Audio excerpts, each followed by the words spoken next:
नमस्कार दोस्तों, आप देख रहे हैं झारखंड टीवी। तो चलिए जानते हैं झारखंड की 25 बड़ी खबरों को केवल 10 मिनट में। लेकिन उससे पहले आप ये वीडियो कहां से देख रहे हैं हमें कमेंट में जरूर बताएं और वीडियो को लाइक करके चैनल को सब्सक्राइब जरूर करें। झारखंड सरकार ने मुख्यमंत्री मनीया सम्मान योजना के तहत महिलाओं के बैंक खातों में डीबीटी के जरिए सीधे पैसा भेजना शुरू कर दिया है। इस बार योजना की 21वीं और 22वीं किस्त को मिलाकर कुल 5,000 रुपए की राशि दी जा रही है। राज्य के सभी जिलों में यह प्रक्रिया तेजी से जारी है, जिससे महिलाएं आर्थिक रूप से मजबूत और आत्मनिर्भर बन रही हैं। झारखंड सरकार ने मुख्यमंत्री पशुधन विकास योजना के तहत पशुपालकों को बढ़ावा देने के लिए 30 करोड़ रुपए के अनुदान को मंजूरी दी है। इस योजना का मुख्य उद्देश्य राज्य में बकरी पालन और अन्य पशुपालन आधारित स्वरोजगार को मजबूत करना है। इससे ग्रामीण क्षेत्रों के लोगों को आत्मनिर्भर बनने और कमाई के नए अवसर खोजने में काफी मदद मिलेगी।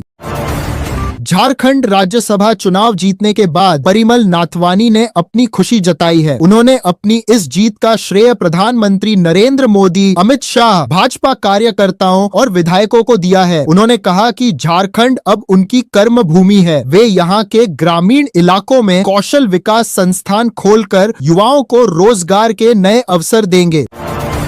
झारखंड के पश्चिम सिंहभूम जिले के चाईबासा सदर अस्पताल में एक बड़ी लापरवाही सामने आई है। यहां इलाज करा रहे मरीज सुरेंद्र बोपे को गलत ब्लड ग्रुप का खून चढ़ा दिया गया है। आरोप है कि उन्हें एबी पॉजिटिव की जगह ओ पॉजिटिव खून चढ़ाया गया, जिससे उनकी तबीयत बिगड़ गई है। इस गंभीर मामले की जांच के लिए सिविल सर्जन ने 3 सदस्यीय कमेटी बना दी है।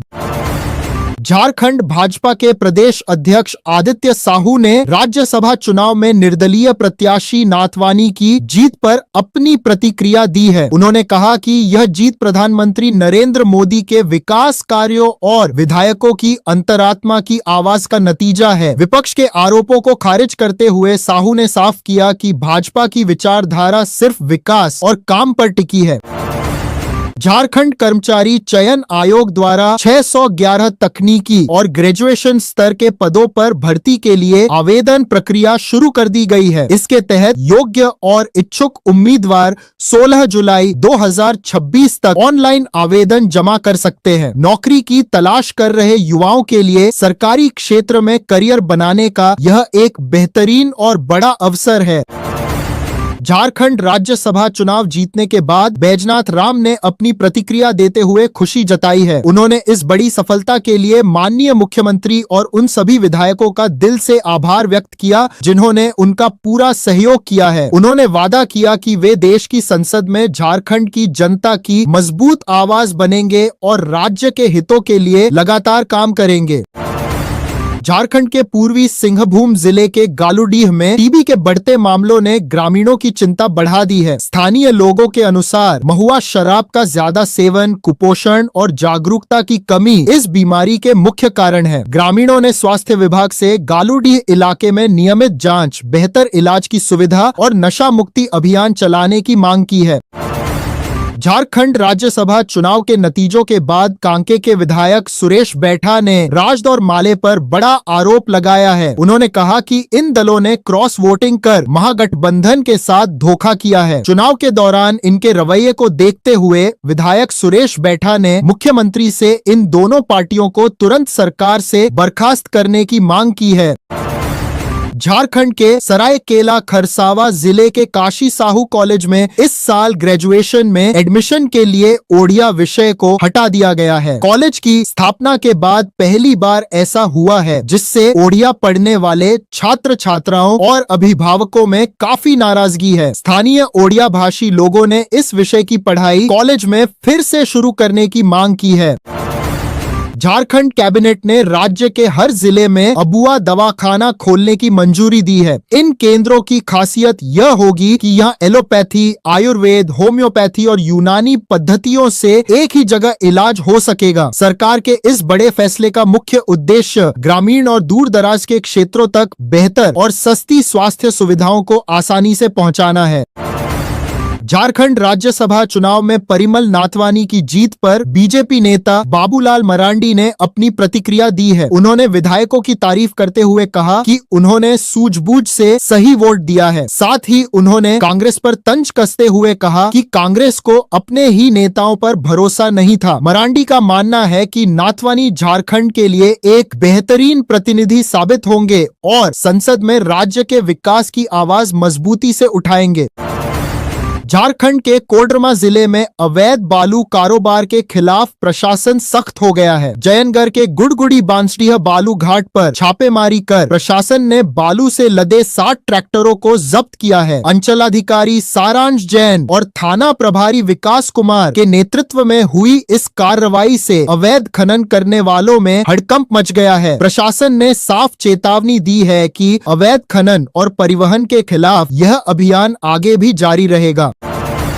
झारखंड के पूर्वी सिंहभूम जिले के डीसी राजीव रंजन ने मुसाबनी और डुमरिया प्रखंड का दौरा कर सरकारी कामों की जांच की है। उन्होंने मनरेगा और प्रधानमंत्री आवास योजना जैसी कई विकास योजनाओं की प्रगति देखी और अधिकारियों को जरूरी निर्देश दिए हैं। इसके अलावा उन्होंने डुमरिया के नए सामुदायिक स्वास्थ्य केंद्र भवन का भी निरीक्षण किया और वहां जल्द से जल्द स्वास्थ्य सेवाएं शुरू करने का आदेश दिया है।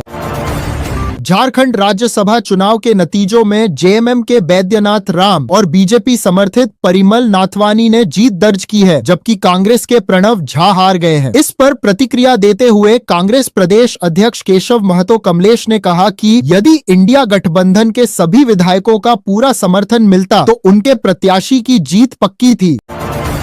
झारखंड के पश्चिमी सिंहभूम जिले के नोवा मंडी स्थित डोबरा साई प्राथमिक विद्यालय को तेज आंधी के कारण भारी नुकसान पहुंचा है। आंधी से स्कूल की छत का टिन शेड उड़ गया और दीवार का ऊपरी हिस्सा भी टूट गया है। गनीमत रही कि हादसे के वक्त स्कूल में बच्चे मौजूद नहीं थे, जिससे एक बड़ा हादसा टल गया। घटना के बाद ग्रामीणों और अभिभावकों ने प्रशासन से स्कूल की जल्द मरम्मत कराने और बच्चों के लिए सुरक्षित व्यवस्था करने की मांग की है।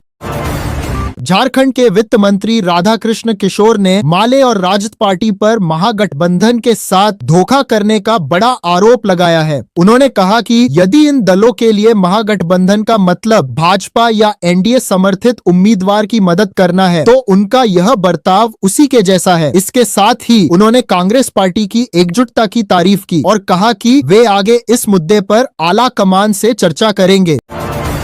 झारखंड के कोडरमा जिले में पुलिस ने अवैध शराब तस्करी के खिलाफ बड़ी कार्रवाई करते हुए एक टाटा मैजिक गाड़ी से शराब की खेप बरामद की है। इस छापेमारी के दौरान पुलिस ने मौके से 2 आरोपियों को गिरफ्तार किया है और उनके पास से कुल 48 बोतलें शराब जब्त की है। पुलिस फिलहाल दोनों आरोपियों से पूछताछ कर आगे की कार्रवाई में जुटी है। झारखंड के रामगढ़ जिले में मुख्यमंत्री सारथी योजना के तहत ट्रेनिंग पूरी करने वाले युवाओं को सर्टिफिकेट, टूलकिट और जॉब ऑफर लेटर दिए गए हैं। इस खास पहल का मुख्य उद्देश्य युवाओं को रोजगार और स्वरोजगार शुरू करने के बेहतर अवसर देना है, जिससे वे आत्मनिर्भर बन सके। इस योजना से राज्य के बेरोजगार युवाओं को काफी मदद मिल रही है। झारखंड के जामताड़ा जिले में पुलिस ने बड़ी कार्रवाई करते हुए 3 शातिर साइबर ठगों को गिरफ्तार किया है। एसपी को मिली गुप्त सूचना के बाद विशेष टीम ने विभिन्न इलाकों में छापेमारी कर इन्हें दबोचा है। पकड़े गए आरोपी जंगल और पेड़ों के नीचे बैठकर लोगों से ठगी करने की योजना बना रहे थे। झारखंड की कृषि मंत्री शिल्पी नेहा तिर्की ने कांग्रेस प्रभारी कोन्नेटी राजू के समर्थन में अपनी प्रतिक्रिया दी है। उन्होंने कहा कि कुछ लोग उन पर गलत और भ्रामक टिप्पणियां कर रहे हैं, जबकि कोन्नेटी राजू का पूरा जीवन हमेशा गरीबों, किसानों, दलितों, आदिवासियों और समाज के वंचित वर्गों के अधिकारों की लड़ाई के लिए समर्पित रहा है। झारखंड में आरएसएस कार्यालय पर हुए पेट्रोल बम हमले को लेकर राज्य के स्वास्थ्य मंत्री इरफान अंसारी ने कड़ा रुख अपनाया है। उन्होंने साफ लहजे में चेतावनी दी कि झारखंड की कानून व्यवस्था से खिलवाड़ करने वाले किसी भी अपराधी को बख्शा नहीं जाएगा। मंत्री ने बताया कि पुलिस मुस्तैदी से काम कर रही है और इस मामले के आरोपियों को गिरफ्तार कर आगे की जांच शुरू कर दी गई है। झारखंड के गुमला जिले में पालकोट प्रखंड के सिंजाक गांव के लोग सालों से खराब सड़क के कारण परेशान हैं। जब प्रशासन ने उनकी बात नहीं सुनी तो ग्रामीणों ने खुद ही कमान संभाल ली है। उन्होंने आपस में 100 रुपए का चंदा जुटाया और खुद मेहनत करके करीब 1 किलोमीटर लंबी सड़क बना डाली है। ग्रामीणों का यह प्रयास आत्मनिर्भरता की एक बेहतरीन मिसाल है।